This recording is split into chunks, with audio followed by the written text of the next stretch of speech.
트럼프가 불장난을 하고 있다. 그러니까 미국이 되게 건전하고 안정적으로 보이지만 사실 내부에 좀 불균형이 있는데 첫 번째 관세를 건드린 데다가 관세 정도만 해도 힘들어 죽겠는데 말하라고 협정 그러면서 어디 뭐 제네바에서 만나서 어디서 만나서 한국 원화의 가치를 몇 %를 올리고 환율을 떨어뜨리고 슬렁슬렁 누가 흘리는 거잖아요. 계속 그걸 그죠? 내부 공무원들이 흘렸겠어요? 다 미국 파트너가 흘렸겠지? 그러면서 미리 이제 압력을 막 가하는 중인데 그게 미국에 좋은 일인가? 그러면 스태그플레이션 오죠. 그냥 베이스 시나리오는 올해 좀 고생하다가 내년에 선거 앞두고 정신 차린 척하고 선거 또 끝나서 자기 이기면 또 하려고 드는 그런 정도 계획을 갖고 계시는 게 아닌가.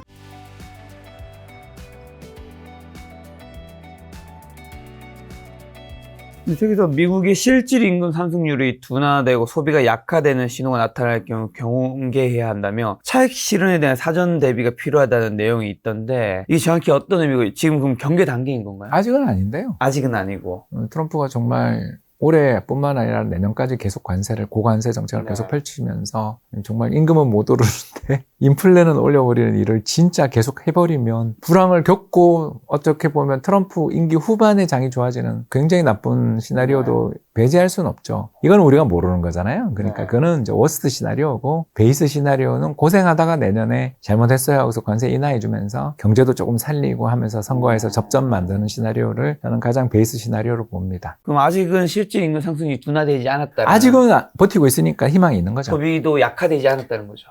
소비는 이제 믿을 수는 없는데 왜냐하면 사재기 때문에 네. 그래서 3월 데이터가 좀 이상하잖아요 지금. 네네. 그죠? 그래서 4월부터 나오는 이제 다음 주부터 이제 쭉 이번에 소매 판매 박살난 거 봤잖아요. 네. 벌써. 그러니까 3월에 사재기를 했기 때문에 4월 소매 판매가 되게 안 좋게 나왔어요. 그래서 요 4월 데이터는 아직 믿을 수는 없는데 이제 관세 타결된 다음에 5월 소비까지 이어지다 보면 실마리는 나오는데 대충 제가 봤을 때는 1, 2, 3월에 사재기가 엄청 있었기 때문에 4, 5, 6월 데이터도 별로 좋지는 않을 것 같다. 소비 쪽 데이터는. 이제 그러다가 이제 기업들의 가격 인상 여부가 안 좋은 상황에서 얼마나 이루어질 거냐. 지금 별로 안 좋잖아요. 그죠? 경기가 별로 좋다고는 말 못 하잖아요. 갑자기 그 좋았던 경기가 지금 브레이크가 걸렸는데 여기서도 제품 가격을 세게 인상한다. 이건 큰일 나는 거고요. 그러면 뭐 하반기 진짜 힘들겠죠. 그러면 그걸 보고서 그 꼴을 보고서 기업들을 막 괴롭히다가 트럼프가 인상하지 마 하고 막 미국 기업들, 유통기업들을 괴롭히다가 결국 대부분의 관세를 유예하거나 해제해주거나 품목별로 전부 다 약한 모습을 보여주면 장이 좋아지지 않을까. 이게 베이스 시나리오. 제일 좋은 시나리오는 당연히 이번에 중국한테 이렇게 하고 또 인도랑도 지금 그렇게 사이가 좋았던 인도랑도 지금 요새 완전히 이렇게 됐거든요.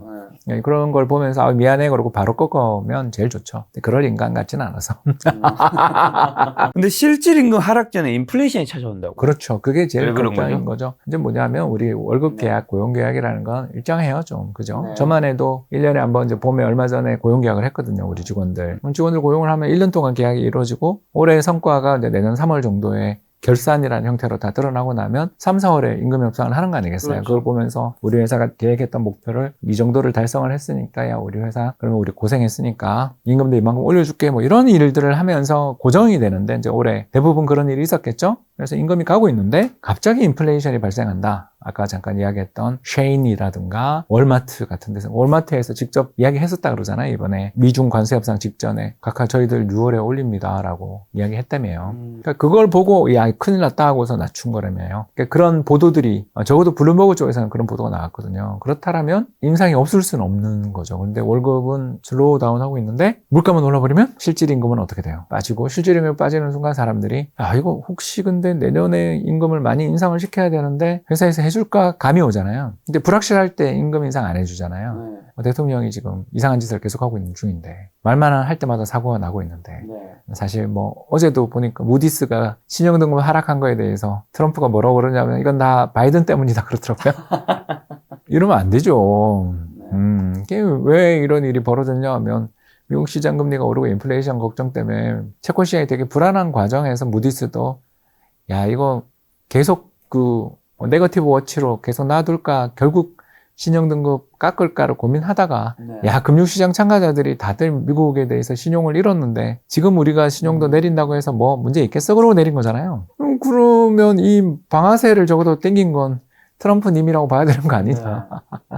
그런데도 트럼프가 그런데도 저러고 있으니. 항상 안 좋은 일 생긴 바이든 탓은. 이 모든 건 전임 대통령 탓이다라는 건 뭐 우리도 하는 일인데, 그래도 트럼프님이 오자마자 관세부터 시작해서 사고를 이렇게 쳐놓고 모든 나쁜 일은 남 때문이라고 이야기하고 있는 거 보면 아예 또 바뀐 것 같지는 않다. 그러면 이제 스태그플레이션 우려도 높아지고. 그까지는 안 갈 것 같은데. 그까지는 아닌가요? 그러니까 이제 갈 수도 있는 게. 네. 아니야, 이건 내가 오라 그러면서 그 다음에 이제 2차 폭탄이 마라라고 협정이잖아요. 그러니까 이제 마라라고 협정이 뭐냐면 트럼프가 있는 그 플로리다의 자기 그 리조트, 자기 그 별장 이름이 마라라고 해요.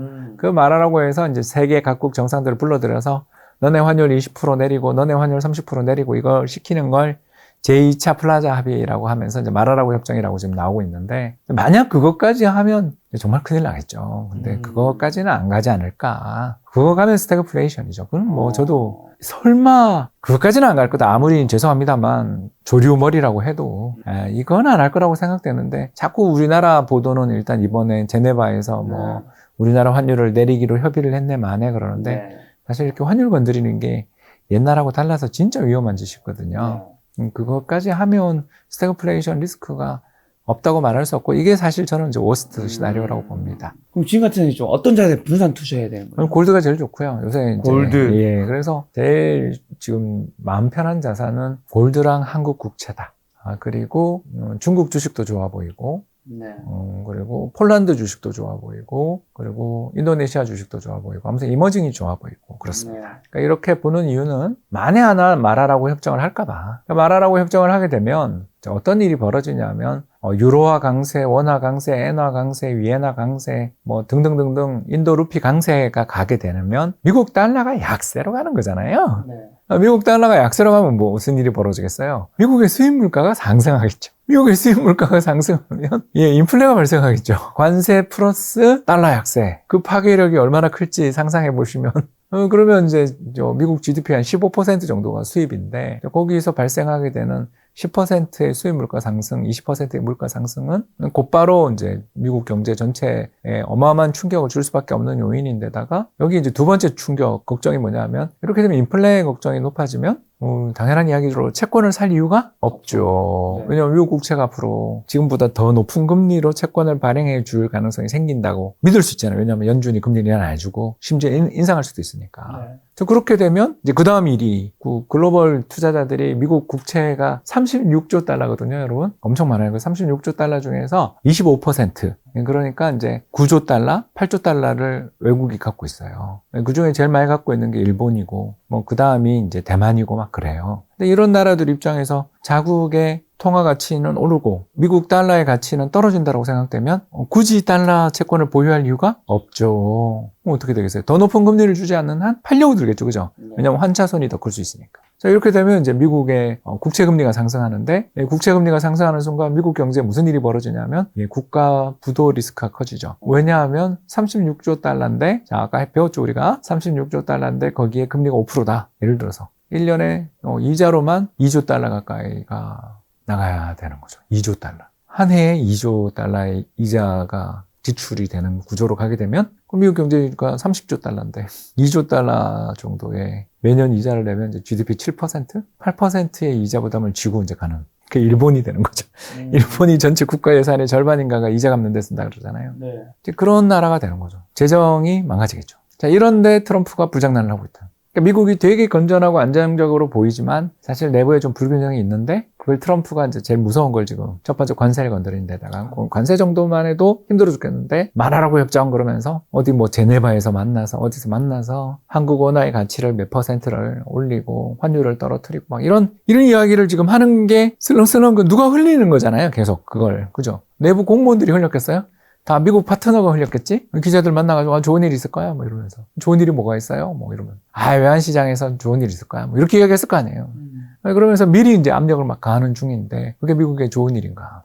그러면 스태그플레이션 오죠. 그렇게까지 바보이겠나? 그렇게까지 이제 조류머리인가? 그런 걸 생각해 보면 저는 그냥 베이스 시나리오는 올해 좀 고생하다가 내년에 선거 앞두고 정신 차린 척하고 선거 또 끝나서 자기 이기면 또 하려고 드는 그런 정도 계획을 갖고 계시는 게 아닌가? 이렇게 보고 있습니다. 그래서 금이랑 한국 국채랑 중국이랑 폴란드, 인도네시아 주식 등이 좀 유망해 보인다. 왜냐하면 이 나라들이 일단 통화 강세로 갈 가능성이 높고, 두 번째가 이 나라 자국 통화가 강세로 가게 되면 통화 강세가는 걸 충격을 완화시켜야 될 거 아니에요. 그럼 어떻게 해야 되겠어요? 금리 인하 말고는 답이 없죠. 자국 통화의 강세가 엄청나게 벌어지면서 수출 경쟁력 잃어버리고 디플레이션 리스크 높아지는 걸 막기 위해서는 금리 인하 말고는 없잖아요. 그러니까 이 나라 자산들은 금리가 내려갈 가능성이 있다. 그러니까 한국 국채는 지금보다 금리가 더 내려갈 가능성이 있으니까 괜찮고, 또 나가서 아까 제가 말씀드린 인도네시아라든가 폴란드는 트럼프 직접적인 타겟은 아니잖아요. 그러니까 이 나라 통화 가치가 엄청나게 강세가 갈 것 같지는 않고, 또 그래도 아까 이야기했던 이런 큰 나라들 두들겨 맞고 있는 스토리 속에서 어떻게 보면 이제 공장들 바뀌거나 메인 이 힘들끼리 부딪히는 데 비해서 상대적으로 좀 혜택을 볼 수 있는 변방에 있는 나라들, 그러면서 시장은 좀 큰 나라들, 요런 데가 글로벌 자금들이 그래도 여기는 좀 괜찮은 것 같은데 하고 갈 나라들이 아닐까 정도 보는 거죠. 왜 금인 거예요, 근데? 미국이 불안하니까. 네, 미국 달러를 이제 믿을 수가 없고, 트럼프 대통령 임기가 아직도 3년 반 남았는데 그 사이에 무슨 일이 생길 수 있다라는 걱정을 하게 될 때 투자자들이 금으로 좀 갈 가능성이 있지 않냐. 특히 아까 글로벌 중앙은행들이 미국 국채를 이제 팔 텐데, 팔 가능성이 생겼는데, 그러면 그걸 팔아서 유로채 조금 사는 정도인데, 유로채는 또 금리가 너무 낮잖아요. 그죠? 그러니까 유로채나 엔화채권 사는 것도 좀 사겠지만 아무래도 금을 사는 게 만만하지 않냐. 트럼프 일기 때도 금 가격이 많이 올랐다. 많이 올랐죠. 그때도 똑같은 일을 했어요. 60% 올랐다고. 체감으로는 그보다 더 많이 올랐던 것 같은데 아무튼 꽤 많이 올랐습니다. 그만큼 이 트럼프 경제정책은 글로벌 투자자들에게 기존의 포트폴리오를 재편해야 되겠다. 그러니까 기존의 포트폴리오라는 게 이제 별거 아니잖아요. 미국 주식 70% 깔아놓고 나머지 30% 주식을 어디다 투자할 거냐 이렇게 해서 주식 자산 배분했는데, 미국 주식 비중 70%까지 진짜 가져가는 전 세계 연기금이 있을까 싶은, 저라면 좀 줄이지 않겠나. 이번 반등을 미국 주식을 좀 줄이고 대신에 이 주식 줄인 걸 갖고 이머징을 그동안 너무 많이 비웠으니까 좀 채우자 이렇게. 또는 독일이 저렇게 재무장에 나서는데 독일 재무장에 대해서 기대를 좀 걸어보면 뭐 중부 유럽 국가들, 그래서 아까 제가 폴란드 이야기한 거고 독일도 많이 올랐으니까 그런 나라들을 좀 쳐다보지 않을까, 뭐 이런 이야기. 불확실성 트럼프 2.0 시대에 이제 이머징이라든가 금을 사야 된다는 얘기해 주셨는데, 그게 올해 하반기에 유망하다면 내년에는 어떤 자산이 좀 유망할까 그러면? 다시 미국 주식 되지 않겠냐. 내년엔 다시 미국 주식이다. 아까 이야기한 것처럼 96년 시나리오라면 미국 주식에 또 독주가 올 수 있는 게, 왜냐하면 그래서 원래 책 제목이 여우처럼 트레이딩하라는 게 그래. 이렇게 좀 왔다 갔다 해야 예, 된다. 그걸 봐야 된다는 거죠. 그 징후 지표. 네. 썩은 내라고 하고 제가 잠깐 이야기했었는데, 이제 썩은 내가 뭐냐면 이것만 하면 돼 막 이러는 거가 완화되지 않고 계속 갈 때, 레버리지가 어마어마하게 늘어날 때는 썩은 내가 나는 거고요. 반대로 레버리지가 청산되고 가격이 떨어지고 밸류에이션 매력이 회복되고 언제 미국은 안 돼 그런 시기가 오면 또 한번 쳐다봐야 되는 게, 왜냐하면 이게 지금 AI 혁명은 인터넷 혁명만큼 저는 강한 혁명이 왔다고 보니까, 그렇다면 혁명을 주도하고 있는 나라는 결국 미국이랑 중국밖에 없는데 딴 데 갈 데가 없잖아요. 그나마 갈 게 대만, 한국인데, 아시는 것처럼 대만, 한국은 지금 화폐 가치 문제가 심각하게 이제 부각될 수 있으니까, 환율이 되게 급변동할 수 있으니까, 이거는 기업들 입장에서 굉장히 불확실성 요인이라 투자하기는 좀 만만찮잖아요. 뭐 지난달에 우리나라 뭐 13조인가 14조 팔았다며, 외국인이. 얼마나 불안해. 그런 거잖아요. 한국, 대만은 잘 모르겠고, 주변의 나라들, 좀 직접적 타겟이 안 되는 나라들, 그리고 차라리 미국이랑 벌써 타결된 중국이 낫지 않냐, 이렇게 보는 거죠. 그리고 또 책에 보면 자산 가격의 저평가 여부를 판단하는 좋은 방법이 있다고. 이거 예전부터 좀 자주 말씀해 주셨던 거겠는데 한번 다시 해주시면. 뭐 우리나라죠. PBR로 봐라. 미국은 PER 봐라 이건데요. 이제 미국은 PER을 보는 이유는 우리보다 이익이 안정적이에요. 그런데 비해서 우리나라는 이익이 안정적이지 않기 때문에 우리나라는 PER을 볼 필요가 없고요. PBR 순자산 가치로 봐야 되는 거고, 순자산 가치로 보면 지난 4월에 또 2,300 밑에 갔잖아요. 이제 그럴 때가 PBR 0.8배거든요. 이게 이제 외환위기 때가 0.7이었어요. 그러니까 여기서 10% 더 빠지면 외환위기 밸류에이션, 그러니까 나라가 국가부도 밸류에이션. 그러면 뭐 10% 조정은 솔직히 참을 수 있잖아요. 최고 바닥에 산다라는 생각만 버리면 주식 투자는 재밌어요. 그래서 최바닥에 사겠다, 최고점에 팔겠다라는 그 말도 안 되는 야무진 꿈을 못 버리면 아직 당신은 초보인 거고, 어느 정도 어깨에서 내가 팔고 난 다음에 내 주식을 사거나 내 집을 산 사람이 더 추가적인 수익을 낼 수 있는 여지를 줘야지라고 생각을 하면 중수 정도는 되는 것 같아요. 그 모든 걸 이제 초연해져서 워렌 버핏 할아버지처럼 철학자가 되면 이제 고수인 거고, 그분은 말하는 게 요새 완전히 거의 그저 신선 같잖아요. 이제 곧 은퇴하시니까. 근데 몇 년 전부터 사실 좀 그랬어요. 그죠? 특히 작년에 그 친구 돌아가신 다음부터 또 좀 그랬던 것 같고요. 워렌 버핏의 투자 철학을 완전히 바꾸신 분이었죠, 어릴 적에. 예, 그래서 요 두 분이 굉장히 친했는데 너무 친한 친구 돌아가시고 나니까 힘이 좀 빠지신 것 같아서 그래서 신선에서 이제 더 위에 상위 신선으로 가신 것 같고요. 근데 이제 그런 거를 감안해서 말씀을 드리자면 제 의견을 아주 편하게 말씀드리자면 언제가 바닥이에요를 물으면 아직 주식 투자에서 초보다. 그런 거는 생각하면 못한다. 싸냐를 생각하면 투자해서 바닥 근처에서 살 수 있거든요. 지금 싼 거예요? 지금 이제 적정가죠. 0.95배 정도 왔죠. 그러니까, 예, 그래서 2,800인가가 아마 1배 정도일 겁니다. 1.0. 여기서 이제 더 올라가서 역사적인 평균이 1.1배거든요. 그러면 3,000.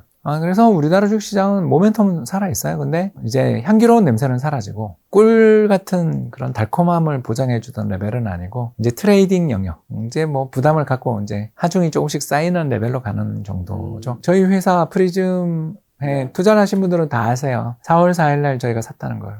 저희는 자문회사이기 때문에 앱에서 알림이 가서 앱에 그냥 이렇게 찡 하고 와요. 오면 오늘 리밸런싱, 미국 주식과 한국 주식을 사는 리밸런싱이 있습니다. 하시겠습니까? 동의해야 매매가 되거든요. 그게 자문이죠. 저희는 그걸 4월 4일 날 했습니다. 요런 하우스입니다, 저희는. 그러니까 이게 증거가 있는 회사입니다, 저희는. 근데 이제 사놓고 오르니까 시큰둥한 거죠. 아유, 좋은 시기는 다 끝났네. 이제 뭐 가는 거는 용기 있는 분들, 분석 능력 있는 분들이 수익 내는 장인 거고. 저희는 이제 또, 비중을 대충 맞춰놨더니 또 이제 미국 주식 많이 올랐잖아요. 그러니까 올해 연초 주가까지 왔으니까, 많이 올랐으니까. 이것도 이제 조금 비중이 너무 과한 것 같으니까 이거 잘 팔아서 또 딴 거 잘 사야지. 그런 레벨인 것 같아요. 그래서 트레이딩의 영역이다. 저는 뭐 그렇게 아주 낙관하는 장은 아닙니다. 현재 근데 한국 주식시장이 여전히 뭐 회복 초기 국면에 있다면서 이게 수출 회복이 되고 기업 실적이 개선되고 주가 반등이 되고 이건 어떤 흐름인 거예요? 내년 정도에 본격화되지 않겠나. 올해는 바닥 다지는 해가 되지 않을까 생각하는 거죠. 그래서 내년을 되게 좋게 보고 그래서 올해 잘 공부해서 이번 장을 잘 대응하면 내년에 아까 이야기했던 기술혁신의 스토리텔링이 실제로 현장에서 확인되는 시기들은 사실 지난 2년보다 앞으로 2년이 훨씬 더 기대가 되잖아요. 안 하는 데가 없지 않습니까? 당장 우리만 해도 늦었지만 R&D 예산 막 깎고 그러던 나라가 그래도 AI로 다들 투자한다고 그러면 엄청나게 내는 예산에 우리 국가에서 한국조차 이렇게 느린 나라조차 투자를 시작한다라는 건 세계적으로 특히 유럽도 이번에 이제 투자 시작하잖아요. 이쪽 시장의 미래는 저는 내년으로 보면 되게 탄탄하다. 결국 트럼프 때문에 미국 사람들의 그 실질소득, 인플레 때문에 실질소득이 위축될까봐 무서워서 올해가 힘든 해인 거고 공포가 있는 해죠. 내년까지 이어지면 스태그플레이션 이런 거에 대한 공포가 있는 해기 때문에 올해 장이 힘들고 또 레버리지가 너무 많이 썼다가 청산당하는 바람에 힘든 거지. 요거 끝나고 나면 다시 우리나라 수출도 지금이야 수출이 좋을 수 없어요. 왜냐하면 1, 2, 3월에 밀어냈어요. 그때 우리나라 수출 데이터가 꽤 좋았잖아요. 그죠? 연초 수출 데이터가 꽤 좋았는 거가 다 관세 앞두고 밀어냈다고요. 그러니 4월달, 5월달 숫자가 좋을 수가 없어요. 그러니 요게 턴어라운드 하는 시점이 나올 때 한국 주식은 이전에 있었던 밸류에이션 막 1.1배 이런 거 넘어서서도 한번 기대해 볼 수 있지 않나. 3,000은 저는 내년에 기대해보고 있습니다. 아니, 올해 되면 더 좋은데, 그거는, 트럼프의 낙관적 시나리오. 잘못했어요. 뭐, 달러 약세도 안 하고, 그냥 저는 주식시장이 잘 되길 바라는 마음으로 이걸 했는데, 여러분이 못 알아주시니 섭섭해요 하고서, 약간 입 닫고 트윗 안 쓰는 모드로 가면, 이게 장이 당연히 가겠죠. 근데 그럴 사람은 아니지 않냐.